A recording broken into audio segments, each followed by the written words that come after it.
So let us discuss the new chapter in investment management, that is Indian securities market.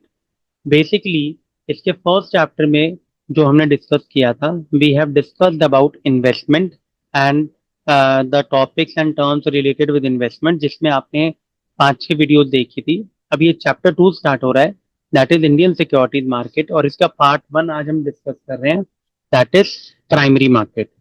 तो let us start. अब ये primary market और ये Indian securities market basically हमारे 3 subjects में आता है, investment management, fundamentals of investment and investing in stock market.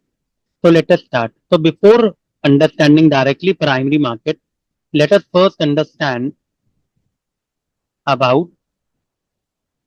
the securities market. So basically these are the highlights which we will be discussing. So first of all, I will be discussing with you securities market, then primary market and secondary market. I have given the topics both here because securities market के ही दोनों part हैं, and we'll discuss then the methods of new issue in the primary market. So let us see. So see, what is securities market? Securities market is a part of financial market जहाँ पर हम securities को, securities like share, debenture, bond जो भी हैं, उसको हम bye और सेल कर सकते हैं based on their demand and supply.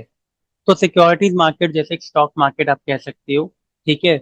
उसमें प्राइमरी मार्केट, सेकेंडरी मार्केट दोनों इंक्लूड हो जाती हैं, ठीक है। इसको हम कैपिटल मार्केट भी बोलते हैं, सिक्योरिटीज मार्केट को। तो ये क्या करता है, हमें ये सेविंग्स को इन्वेस्टमेंट्स में कन्वर्ट करने में हेल्प करता है, ठीक है। It helps in converting savings into most productive investment, because investment और सेविंग में देखिए बेसिक डिफरेंस यही होता है कि जब भी आप इन्वेस्टमेंट करते हो तो there is a some kind of risk element involve.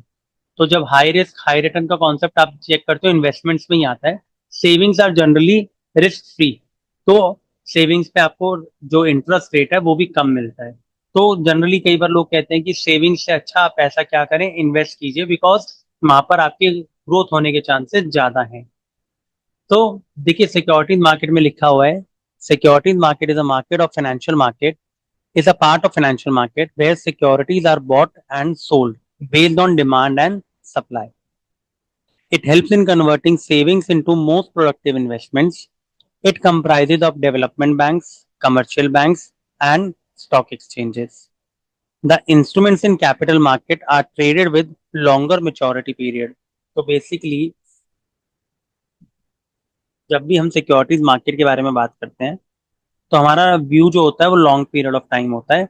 तो मैंने भी आपको बताया था सिक्योरिटीज मार्केट और कैपिटल मार्केट एक ही चीज होती है, they are the terms are interchangeable. So you can see कि जैसे मैंने भी आपको बताया कि सिक्योरिटीज मार्केट के we have two parts, the first one is primary market and secondary market. तो सी अभी इस वीडियो में we are discussing primary market, इसका जब आप नेक्स्ट वीडियो देखेंगे तो उसके अंदर मैं आपके साथ सेकेंडरी मार्केट डिस्कस करूंगा। So the question comes, what is primary market? तो सी प्राइमरी मार्केट का बेसिकली मतलब होता है जब भी जो कंपनी है मार्केट में पहली बार अपनी सिक्योरिटीज लॉन्च करती हैं या इशू करती हैं, तो हम उसको प्राइमरी मार्केट बोलते हैं। तो प्राइमरी मार्केट क्या होती है, जहां पर जो कंपनीज है फर्स्ट टाइम अपनी सिक्योरिटीज को मार्केट में लेकर आती हैं, और जिनको हम कॉमनली क्या बोलते हैं, आईपीओ, इनिशियल पब्लिक ऑफरिंग। तो बेसिकली जैसे मान लीजिए कोई कंपनी है, वो पहली बार अपना मार्केट में आईपीओ निकाल रही है, तो वो लोगों इन्वेस्टर्स को बोलती है कि आप हमारे आईपीओ के लिए अप्लाई कीजिए। तो जब तक वो शेयर जो शेयर है स्टॉक मार्केट में लिस्ट नहीं हो जाता, उससे पहले का प्रोसेस जब वो आपको आईपीओ के लिए इनवाइट कर रही है, तो वो हमारी एक प्राइमरी मार्केट होती है। और जिस दिन वो स्टॉक मार्केट में लिस्ट हो जाएगा तो वो शेयर प्राइमरी मार्केट से कहाँ चला जाएगा, सेकेंडरी मार्केट, ठीक है। तो जब आईपीओ के लिए आप इनवाइट कर रहे हो, आप एप्लीकेशंस भरवा रहे हो, फिर आप चेक करो सब्सक्रिप्शन कितनी है, तो ये सारा जो काम होता है किसके अंडर होता है, हमारा प्राइमरी मार्केट के अंदर। तो देखिए in the primary market only the buying of securities takes place, the new securities takes place. New securities यहाँ पर मैंने क्या लिख दिया, आईपीओ, ठीक है। नई सिक्योरिटीज जो आएंगी, अब इसमें देखिए ओनली बाइंग कैसे है, क्योंकि जब तक वो सिक्योरिटी मार्केट में आएगी नहीं तो इन्वेस्टर उसको बेचेगा कैसे, तो वहां पर सिर्फ वो बाय बाय कर सकता है। Price of the securities is decided by management of the company through book building process. तो बेसिकली ये जो बुक बिल्डिंग प्रोसेस होता है इसकी मैंने सेपरेट वीडियो बनाई हुई है, बिकॉज ये कॉन्सेप्ट बहुत इंपॉर्टेंट है, ठीक है। तो बेसिकली मैनेजमेंट हमें एक प्राइस बैंड देती है जिसमें एक मैक्सिमम प्राइस और मिनिमम प्राइस, उसके बीच में ये शेयर क्या होता है, इशू होता है। It directly promotes capital formation as funds flow from savers to investors. तो जनरली अभी मैं आपको जब सेकंड वीडियो में सेकेंडरी मार्केट पढ़ाऊंगा, वहां पर डायरेक्टली ये की जगह इनडायरेक्टली होगा। क्यों? क्योंकि कुछ नया एडिशन नहीं हो रहा। क्योंकि सेकेंडरी सेकेंडरी मार्केट मतलब शेयर मार्केट जहां पर पुराने शेयर ही खरीद बेच रहे हैं लोग, लेकिन यहाँ पर शेयर पहली बार मार्केट में आ रहा है, तो it directly promotes capital formation. ठीक है। तो सी, जब भी हम मार्केट में शेयर निकालते हैं तो हमारे पास ये 5 मेथड हम डिस्कस करेंगे इसके अंदर। या तो हम प्रोस्पेक्टस के थ्रू शेयर इशू कर दें, offer for cell, follow on public offer जिसको हम एफपीओ बोलते हैं, private placement and right issue. अभी मैं इनके बारे में डिस्कस करता हूँ आपके साथ।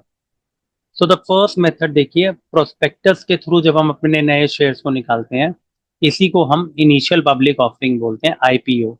ये बहुत कॉमन मेथड होता है जहाँ जिसके बिहाफ पर कंपनी अपने मार्केट से फंड्स रेज करती है बाय इशूइंग न्यू सिक्योरिटीज। ठीक है। तो देखिए, this is the most common method of raising funds by public companies. A public company issue prospectus and makes direct appeal to investor to subscribe to the new shares known as initial public offer, और इसको हम initial public offering भी बोल देते हैं। क्योंकि market में पहली बार शेयर आ रहे हैं, तो कंपनी जो है इन्वेस्टर्स को अपील करती है आप हमारे शेयर्स अप्लाई करो, सब्सक्राइब करो। IPO refers to the process by which a private company becomes a public limited company. भाई देखिए, अभी तक वो कंपनी के मार्केट में कोई शेयर नहीं आया, तो जब तक वो प्राइवेट कंपनी थी, जब वो मार्केट में अपने शेयर इशू करती है, तो एक ये मेथड होता है जिसके बिहार पर प्राइवेट कंपनी क्या बन जाती है, public company, by sale of it shares to general public और पब्लिक फॉर इन्वेस्टमेंट। ठीक है। The IPO process is also known as going public. Going public means अब हम पब्लिक का पार्टिसिपेशन इनवाइट कर रहे हैं। तो आईपीओ जब भी होता है, ये थ्रू प्रोस्पेक्टस ही होता है। पहले तो फिजिकल फॉर्म में प्रोस्पेक्टस आते थे, अब जनरली एक तरह से आप देखते हो सारा काम इलेक्ट्रॉनिक होता है। तो अभी एक ई आईपीओ भी आगे आएगा, तो that is the same thing. तो देखिए, आईपीओ इशू करने के लिए क्या क्या कंडीशंस होती हैं, क्या क्या रिक्वायरमेंट्स होती हैं। जो कंपनी है उसका minimum paid up capital 10 crore या उससे ज्यादा का होना चाहिए। 3 इयर्स ट्रैक रिकॉर्ड होना चाहिए कंपनी के फाइनेंशियल्स का, कि मतलब 3 साल पुरानी होनी चाहिए कंपनी। और उसमें प्रोमोटर्स की स्टेबिलिटी एक बेयर मिनिमम क्राइटेरिया है। तो ये हमारी रिक्वायरमेंट है आईपीओ के लिए। ये minimum paid up capital 10 crore, हो सकता है ये टाइम टू टाइम चेंज भी होता है। तो generally it is 10 crore, 3 years का ट्रैक रिकॉर्ड होना चाहिए और प्रोमोटर स्टेबिलिटी होनी चाहिए। Then why company go for IPO. Company IPO क्यों क्यों आईपीओ से पैसा रेज करती है? तो इसका रीजन है, कंपनीज को जब भी लार्ज अमाउंट ऑफ फंड चाहिए होते हैं तो वो आईपीओ से इश्यू करती है। तो देखिए, company needs large amount of funds to support their operations. अब देखिए, कई कल को कंपनी शेयर मार्केट्स में इश्यू कर रही है और पैसा उठा रही है, तो एक तरह का वो, एक तरह से आप कह सकते हो शेयर्स कंपनी के लिए सबसे इजी होता है। रीजन बीइंग इस पे कंपनी को कोई फिक्स इंटरेस्ट वगैरह पे करने की जरूरत नहीं होती। जनरली वो डिविडेंड पे करते हैं और वो भी कोई इतना कंपलसरी नहीं होता। तो कंपनी आईपीओ से पैसा इसलिए रेस करती है ताकि उसको एक लार्ज सम ऑफ फंड्स मिल सके, अगर उसके ऊपर कोई एक्सेस लाइबिलिटी है या डेट है उसको रीपे कर सके, उस पैसे को बिजनेस एक्सपेंशन के लिए यूज कर सके विदाउट एनी फाइनेंशियल बर्डन, क्योंकि कोई इंटरेस्ट वगैरह आपको कंपलसरी नहीं है पे करना। और जब कंपनी मार्केट में अपना शेयर निकालती है ना, तो उसको ऐसा लगता है कि हमारी पब्लिक में इमेज इंप्रूव हो रही है। तो ये कुछ रीजंस हैं जिसके लिए आप कह सकते हो कि कंपनी अपने शेयर जो है, सॉरी, पैसा जो है आईपीओ के थ्रू रेज करना पसंद करती है। देन ये थोड़ा सा बड़ा टॉपिक है आईपीओ वाला, तो इसलिए I am discussing in detail. Methods क्या है आईपीओ के, व्हाट आर द मेथड्स? सी, या तो आप फिक्स प्राइस मेथड फॉलो करो, या बुक बिल्डिंग मेथड फॉलो करो, या कॉम्बिनेशन ऑफ बोथ। जनरली हम लोग बुक बिल्डिंग मेथड ही फॉलो करते हैं, बट बुकिश वे में ये 3 मेथड्स आपको वहां गिवन होंगे।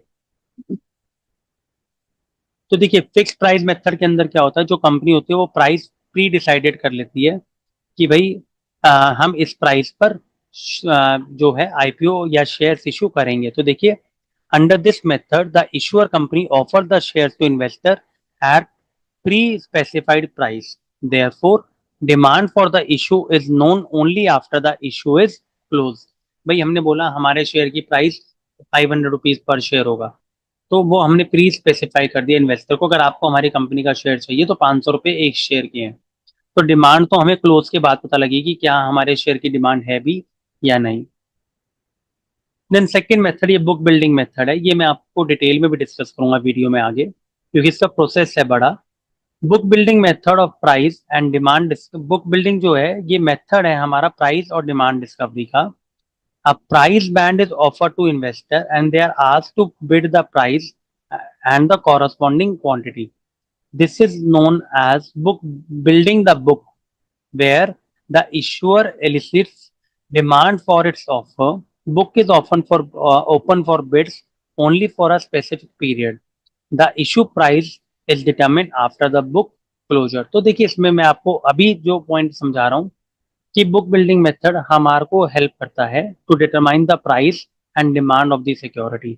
इसके अंदर क्या होता है कि कंपनी ना कुछ स्पेसिफिक टाइम पीरियड के लिए इन्वेस्टर्स को कहती है आओ आप हमारे शेयर्स के लिए बिड करो।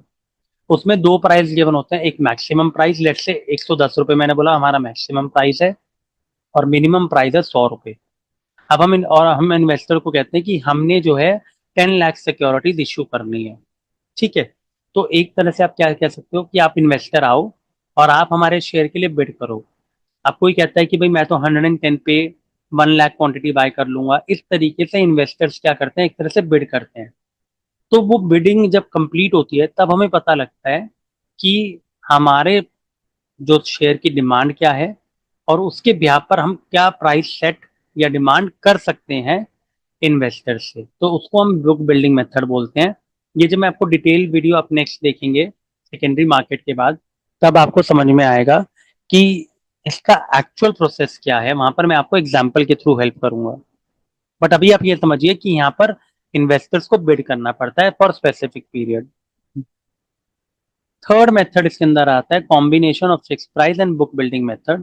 तो मतलब जहां पर कुछ mix of both, a company can offer shares using a mix of both fixed price method and book building method. It will determine the price of issue by book building method and offer rest of the shares to retail investor at a price discovered in the book building. तो कहने का मतलब है कुछ shares को हम book building method से decide करेंगे प्राइस, और कुछ का हम जो हमने पहले ही प्राइस डिस्कवर किया होगा उसके हिसाब से हम उसको इशू कर देंगे। तो ये हमारा होता है combination of fixed price and book building method.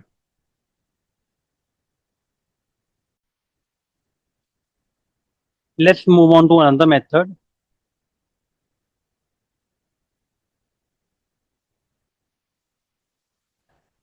Okay, let us discuss first of all what are the benefits of issuing IPO. See, it is a cheaper source of capital. मैंने आपको बताया कि आपको कोई फिक्स फाइनेंशियल बर्डन नहीं होता, public image improve हो जाती है। डाइवर्सिफाइड इक्विटी बेस का मतलब होता है कि आपका जो इक्विटी कैपिटल है या इक्विटी स्ट्रक्चर जो कंपनी के अंदर है वो वाइडन हो जाता है, डाइवर्सिफाई हो जाता है। एक मल्टीपल फाइनेंशियल अपॉर्चुनिटीज क्रिएट हो जाती हैं आईपीओ के थ्रू, और helps in retaining employees through liquid equity participation. तो इसमें क्या होता है, कई बार हम लोग एक तरह से आप ये कह सकते हो कि जो हमारे एम्प्लॉयज होते हैं उनको भी, जैसे आपने सुना होगा ना कि हम अपने कुछ शेयर्स दे देते हैं ताकि वो भी हमारे को एक तरह से पार्टिसिपेशन उनका एज अ ओनर हो सके कंपनी के अंदर। So let us move on to another method that is offer for sale. ये सेकेंड मेथड है हमारा। फर्स्ट मेथड हमारा आईपीओ था। देखिए ऑफर फॉर सेल का मतलब होता है जब कंपनी कहती है कि यार हमें आईपीओ के प्रोसेस में नहीं जाना, हम क्या करते हैं अपने शेयर्स किसी एक ब्रोकिंग फर्म को दे देते हैं, वो हमारे बिहाफ पर शेयर्स को इश्यू करेगा। एक इंटरमीडिएटरी और ब्रोकर हमने बना लिया। तो देखिए the company offer new shares to the public through an intermediary और a broking firm. A company sells securities to intermediary at an agreed price, who in turn resells them to the public at a higher price. तो basically हम तो उसको एक rate तय करके दे देंगे कि आप हम आपको इतने में देंगे, आप मैक्सिमम जो है मार्केट से इतना चार्ज, थोड़ा प्राइस ज़्यादा चार्ज करके प्रॉफिट कमा सकते हो। और जनरली कई बार ऐसा भी होता है कि अगर वो हायर प्राइस पे नहीं बेचते तो वो कुछ कमीशन लेते हैं, जिसको हम एक तरह से अंडर राइटिंग कमीशन भी बोलते हैं। तो it is just like an under writer. Under writer कौन होगी, एक तरह से वो एक तरह से आप सेम ही कह सकते हो इंटरमीडियरी, जो हमारे बिहार पर हमारे सेल्स को, हमारे शेयर्स को सेल करने में हेल्प करेगा। बिकॉज अभी हमारी फर्म नहीं है तो हम कहते हैं हम ये जो फॉर्मेलिटीज में हम नहीं जाना चाहते, ये काम किसी थर्ड पार्टी को दे दो, तो that is offer for sale. I hope this is clear to you. Next comes follow on public offer, जिसको हम एफपीओ बोलते हैं, ये हमारा थर्ड मेथड है। अब जैसे कई बार आपने अकाउंटिंग टर्म्स में देखा होगा कि authorise share capital 10 lakh given होता है, और वहां पर इशूड कैपिटल लेट से 6 लाख गिवन होता है। मतलब अथॉरिटी है कंपनी के पास कि वो 10 लाख शेयर इशू कर सके, लेकिन कंपनी ने अभी कितने इशू करे हैं, दैट इज 6 लाख। 4 लाख अभी इशू नहीं करे, तो वो 4 लाख कंपनी कहती है चलो हम ये 4 लाख शेयर भी हम मार्केट में इशू कर देते हैं, क्योंकि हमें पैसे की रिक्वायरमेंट है। तो ये 10 के 10 लाख शेयर नए नहीं है, 6 लाख ऑलरेडी पहले हमने आईपीओ के थ्रू इशू कर दिए थे। लेकिन जब कंपनी कह रही है 4 लाख जो रिमेनिंग शेयर्स हैं हम उनको भी इशू कर देते हैं, तो वो हम उनको बोलते हैं FPO, follow on public offer. जो हमने पहले ऑफर किया था हम उसको फॉलो कर रहे हैं, जो हमारे रिमेनिंग शेयर्स रह गए थे हम वो इशू कर रहे हैं।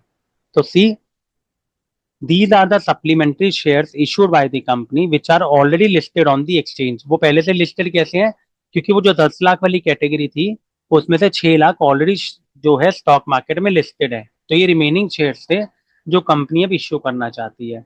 अगेन, ये जो 4 लाख शेयर है ये तो नए है ना, न्यू शेयर्स हैं जो अभी तक आज तक कभी इशू नहीं हुए, तो ये भी प्राइमरी मार्केट में पहले आएंगे, फिर वो सेकेंडरी मार्केट में लिस्ट होंगे। These shares are a part of authorized share capital of the company which are not yet issued, जो मैंने अभी आपको समझाया। The price of these securities is market driven, usually less than the current market price। अब हो सकता है market में वो प्राइस चल रहा हो, 200 रुपए का शेयर चल रहा हो, तो कंपनी इसको थोड़ा सस्ते में इशू करती है, ज्यादा सस्ता नहीं, तो कुछ डिस्काउंटेड प्राइस 10-20% इशू कर कम पे इशू करती है। रीजन बीइंग इज ताकि जो पुराने इन्वेस्टर्स हैं वो हमारे शेयर्स ले लें। वो भी आगे एक पॉइंट आएगा, वो मैं आपको वहां पे भी एक्सप्लेन करूंगा, राइट इशू आएगा ना तो वहां आपको एक्सप्लेन करूंगा। It is the most popular and simple method to raise additional funds from the capital market. तो बेसिकली ये सप्लीमेंट्री शेयर्स मतलब सेकेंडरी शेयर्स और एडिशनल शेयर्स जो आज तक इशू नहीं हुए। फोर्थ हमारा इसके अंदर आता है प्राइवेट प्लेसमेंट। अब देखिए प्राइवेट प्लेसमेंट ना अब तो एक लीगल मेथड नहीं है, बट कई जगह बुक्स में आज भी दिया हुआ है। प्राइवेट प्लेसमेंट का मतलब होता है, मैं कहता हूँ जब हमें नए शेयर्स इशू करने हैं तो इससे अच्छा है कि आप कहते हो पब्लिक को देने हैं, तो मैं कहता हूँ एक काम करता हूँ, मैं जिनको जानता हूँ, जो मेरे रिलेटिव्स हैं, फ्रेंड्स हैं, या मेरे जो हाई वर्दी मेरे इन्वेस्टर्स हैं, मैं उनको डायरेक्टली कांटेक्ट करके अपने शेयर्स इशू कर देता हूँ, rather than going to a mass public। मैं कुछ सिलेक्टेड इंडिविजुअल्स को अपने शेयर इशू कर देता हूँ, ताकि वो तो उनसे मेरी जान पहचान है, तो जनरली लोग इसलिए करते हैं कि उनसे हमारी जान पहचान है, तो कंपनी में थोड़ा स्टेक हमारा ही रहेगा, और हमें कोई आउटसाइडर को इतना मतलब आप कह सकते हो एंटरटेन नहीं करना पड़ेगा। तो देखिए, private placement is the allotment of new shares to the selected individuals और टू इंस्टीट्यूशनल इन्वेस्टर्स, जैसे यूटीआई, एलआईसी एक्सेट्रा। लेकिन ये एक तरह से चॉइस बेस्ड इश्यू होता है। It is a quick and cheap method of raising fund than public issue, क्योंकि इसमें फॉर्मेलिटीज कम होती हैं, पहली बात। और दूसरी बात, इसमें क्या होता है कि जनरली जो कंपनी के जो मेंबर्स होते हैं वो कहते हैं कि हम अपने सिलेक्टेड इंडिविजुअल्स को इश्यू कर देते हैं, इससे हमारे पास कंट्रोल भी ज्यादा रहेगा कंपनी के अंदर। तो अगेन, आप मास पब्लिक को नहीं बुला रहे हो, तो there is no need to issue a formal prospectus. Again, मैं आपको बताऊंगा ये प्राइवेट प्लेसमेंट जो इंडिया में है अब ये बैन हो चुका है, अब इस मेथड से आप फंड्स रेज नहीं कर सकते, बट थ्योरेटिकल कॉन्सेप्ट के लिए इसका मीनिंग ये होता है। इसके अंदर हमारा लास्ट मेथड आता है, दैट इज राइट इशू और राइट शेयर्स। ये जैसे मैंने भी आपको बताया कि कंपनी जब जैसे एडिशनल शेयर्स निकालती है, जो भी हमने ऊपर भी पढ़ा एफपीओ में, तो वो अपने कुछ जो एग्जिस्टिंग शेयर होल्डर्स पहले जिन्होंने हमारे शेयर्स ले रखे हैं उनको एक प्रिविलेज देती है, एक अपॉर्चुनिटी देती है कि कंपनी अपने शेयर्स मार्केट में निकाल रही है, तो क्या आप हमारे और शेयर्स लेना चाहेंगे? क्यों? क्योंकि जैसे हमने एफपीओ में पढ़ा कि जो करंट मार्केट प्राइस चल रहा है उससे हम थोड़ा आपको डिस्काउंटेड प्राइस पे देंगे। तो हम आपको ये ऑप्शन क्यों दे रहे हैं? क्योंकि आपने हमारी कंपनी में पहले से इन्वेस्ट किया हुआ है, तो एक तरह से आप, इसका मतलब आप हमें ट्रस्ट करते थे, तो एक तरह से हम आपको एक रिवॉर्ड दे रहे हैं कि हम आपको डिस्काउंटेड प्राइस पर शेयर इशू कर रहे हैं, तो इसको हम बोलते हैं राइट इशू। तो सी, when the company gives privilege to existing shareholders to buy new shares at a discounted price और in accordance with the terms and conditions of the company, तो उसको हम बोलते हैं राइट इशू। अगेन ये FPO वाला ही part हो गया, ठीक है, क्योंकि एग्जिस्टिंग शेयर होल्डर तो तभी होंगे ना जब आपके शेयर्स पहले से ऑलरेडी मार्केट में लिस्ट होंगे। Then the existing share holders have an option either to accept और रिजेक्ट द शेयर्स। अब वो कोई कंपलसरी नहीं आपको लेना है, अगर उनको लगता है कि हाँ भाई हमारे लिए फायदा होगा लॉन्ग टर्म में तो दे बाय, अदरवाइज दे रिजेक्ट। तो आई होप ये कॉन्सेप्ट जो था आपका, इसमें एक लास्ट पॉइंट ई आईपीओ वाला आ गया, क्योंकि इसके अंदर ये सेम है एक तरह से जैसे हमने वहां पढ़ा था फिजिकल प्रोस्पेक्टस, यहाँ पर अब सब कुछ इलेक्ट्रॉनिक हो गया, डिजिटल हो गया है, तो एक तरह से ये इलेक्ट्रॉनिक पब्लिक ऑफरिंग हो गया। तो देखिए E IPO stands for electronic initial public offer, that is new shares are issued by the company through online system of stock exchange. अब हम यही मेथड फॉलो करते हैं वैसे। the company has to enter into an agreement with the stock exchange for an online system। तो जिसको आप लोग बोलते हैं कि भाई अब कल को आईपीओ आया हुआ है तो आप एप्लीकेशन भर दीजिए, 3 दिन के लिए आईपीओ खुला होता है तो दैट इज ओपन होता है, तो दैट इज ई आईपीओ, ठीक है। तो वो physical offer through prospectus physical होता था and now it is more of E IPO. So I hope the concept of primary market is clear to you, and we have discussed the 6 methods of raising funds through primary market. So if you have any doubt, so please mention in the comment box. And if you have understood the video, please either comment understood, right, or if you want any suggestion, if you want to give any suggestion, that is also welcome. Thank you so much, and please share with your friends. Thank you.